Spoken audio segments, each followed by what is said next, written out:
Police থেকে প্রশাসন এমনকি কৃষি দপ্তরও বারবার সচেতন করেছে চাষিদের, কিন্তু তাতেও কোনো কাজ হচ্ছে না।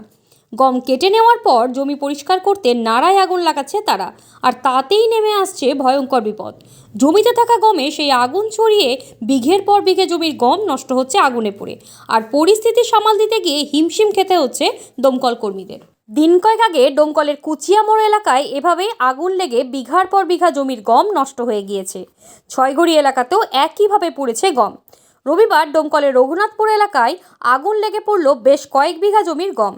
রাস্তার কারণে দমকল পৌঁছেও সমস্যায় পড়তে হয় আগুন নেভাতে। সাধারণ মানুষের দাবি, প্রশাসনের তরফে করা পদক্ষেপ না নিলে আগুন লাগানো বন্ধ করা যাবে না। সামাজিক মাধ্যমেও পুলিশ কর্তারা বিষয়টি নিয়ে প্রচার চালাচ্ছেন। কৃষি দপ্তর থেকে লিফলেট বিতরণ করে সচেতন করার চেষ্টা করছে, কিন্তু তাতেও কাজের কাজ কিছুই হচ্ছে না। সব মিলিয়ে চাষিদের পাশাপাশি কপালে ভাঁজ পড়ছে প্রশাসনের কর্তাদের।